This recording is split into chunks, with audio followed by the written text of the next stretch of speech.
చాలామంది కపుల్స్ మాకు పెళ్ళయి 1 year 2 years తర్వాత వస్తూ ఉంటారు. ప్రెగ్నెన్సీ రావట్లేదు మేడం అని అడుగుతూ ఉంటారు. హలో వ్యూవర్స్, నేను doctor Suma, consultant 49 fertility centre, Vijayawada.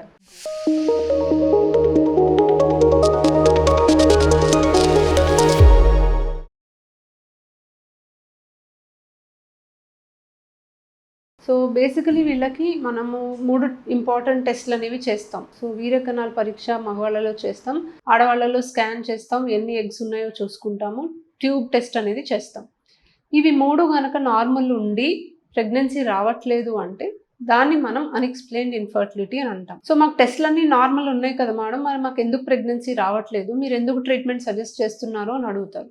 So unexplained infertility అనే కండిషన్లో మనం చేసే 3 బేసిక్ టెస్ట్లు నెగిటివ్ ఉన్నంత మాత్రాన వాళ్ళకి ఏ ప్రాబ్లం లేదు అని అర్థం కాదు. ఎందుకంటే వీళ్ళకి ప్రాబ్లం లేకపోతే ఆ పాటికి వాళ్ళకి ప్రెగ్నెన్సీ వచ్చేయాలి, వాళ్ళు మమ్మల్ని కన్సల్ట్ అసలు అవ్వాల్సిన అవసరమే రాదు. కొన్ని ప్రాబ్లమ్స్ మనం చేసే ఈ బేసిక్ టెస్ట్లలో మనం కనిపెట్టలేము. ఉదాహరణకి ఇప్పుడు మనం ఎగ్ క్వాలిటీ ఎలా ఉంది, స్పర్మ్ క్వాలిటీ ఎలా ఉంది, ట్యూబ్స్ తెరుచున్నాయా లేదా చూస్తాం, కానీ ట్యూబ్కి కదలిక ఉందా లేదా మనం టెస్ట్ చేయము. ఎంబ్రియోస్ తయారైనవి జన్యుపరంగా బాగున్నాయా లేదా టెస్ట్ చేయము. గర్భసంచిలో పొర అతుక్కోవడానికి అనుకూలంగా ఉందా లేదా మనకు తెలియదు. కొన్ని ఇమ్యూన్ కండిషన్స్ అని అంటాం. సో కొంతమందికి ఆటో ఇమ్యూన్ కండిషన్స్ వల్ల బాడీలో ఉన్న టిష్యూస్కి వాళ్ళకి యాంటీబాడీస్ ప్రొడ్యూస్ అవుతూ ఉంటాయి. సో ఇలాంటి కండిషన్స్ ఏమన్నా ఉన్నాయా అనేది మనం టెస్ట్ చేయం. సో ఇలాంటి రకరకాల టెస్ట్లు చేయకుండానే వీళ్ళకి ఏ ప్రాబ్లం లేదు అని మనం లేబుల్ చేయడానికి లేదు. ఎందుకంటే వీళ్ళకి ఏ ప్రాబ్లం లేకపోతే వాళ్ళకి న్యాచురల్గానే మ్యాక్సిమం ఒక 2 yearsలో 90% ఆఫ్ ద కపుల్స్కి ప్రెగ్నెన్సీ వచ్చేయాలి. బట్ ప్రెగ్నెన్సీ రావట్లేదు అంటే ఖచ్చితంగా ఏదో ప్రాబ్లం ఉంది. బట్ ఆ ప్రాబ్లం ఏంటి అని తెలుసుకోవడానికి అన్ని పరీక్షలు చేసి మనం ఏం ప్రాబ్లం ఉందో కనిపెట్టి ట్రీట్మెంట్ ఇవ్వడానికి కన్నా కొన్ని ట్రీట్మెంట్స్ మనకు అందుబాటులో ఉన్న ట్రీట్మెంట్స్ డైరెక్ట్గా ప్రొసీడ్ అవ్వచ్చు.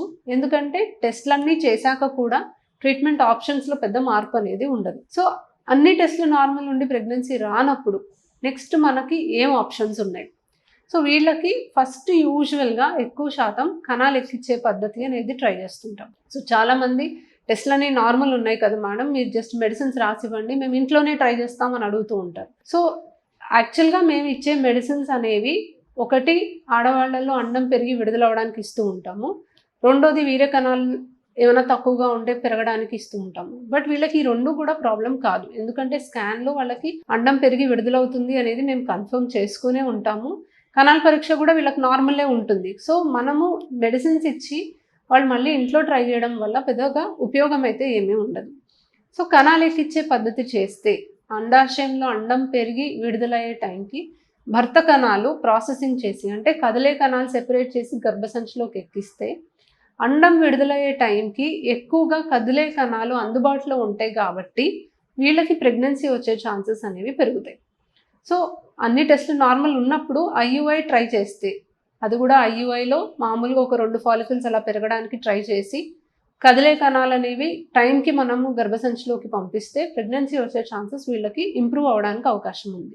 రెండోది టెస్ట్ ట్యూబ్ బేబీ పద్ధతి. సో టెస్ట్ ట్యూబ్ బేబీ పద్ధతిలో మనము ఆడవాళ్ళకి శరీరం నుంచి ఎగ్స్ తీసి భర్త కణాలతో మేమే కలిపి పిండం తయారు చేసుకుని, తయారైన పిండం పొర బాగున్నప్పుడు గర్భసంచిలో పెడతాం. సో దీంట్లో ఎగ్ క్వాలిటీ, స్పర్మ్ క్వాలిటీ కొంచెం మనం గమనించుకోవడానికి అవకాశం ఉంటుంది. పిండం సరిగ్గా ఏర్పడుతుందా లేదా మనం చూసుకోగలం.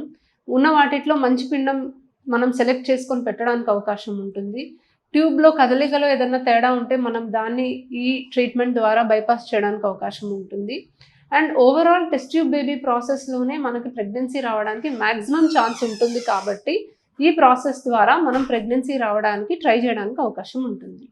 సో అన్ఎక్స్ప్లెయిన్డ్ ఇన్ఫర్టిలిటీ ఉన్నప్పుడు యూజువల్గా ఒక 2-3 సైకిల్స్ కణాలు ఎక్కిచ్చే పద్ధతి ట్రై చేసి అప్పటికి ప్రెగ్నెన్సీ రాకపోతే మేము టెస్ట్ ట్యూబ్ బేబీ ప్రాసెస్కి సజెస్ట్ చేస్తూ ఉంటాం. సో మాకు టెస్ట్లన్నీ నార్మల్ ఉన్నాయి కాబట్టి మాకు ఏ ట్రీట్మెంట్ అవసరం లేదు అని అనుకోవడం అనేది కరెక్ట్ కాదు. ఎందుకంటే మనం చేసే టెస్ట్లలో కొంతవరకే మనం ప్రాబ్లమ్స్ని కనిపెట్టగలం. సో ఖచ్చితంగా మీరు ఒక 1-2 years తర్వాత ప్రెగ్నెన్సీ రావట్లేదు, టెస్ట్లన్నీ నార్మల్ ఉన్నాయి అన్నప్పుడు ఇంకా ఎక్కువ టైం వేస్ట్ చేయకూడదు. ఎందుకంటే వీలైనంత త్వరగా ట్రీట్మెంట్ తీసుకుంటే ట్రీట్మెంట్కి సక్సెస్ రేట్స్ అనేవి బెస్ట్ ఉంటాయి. Thank you.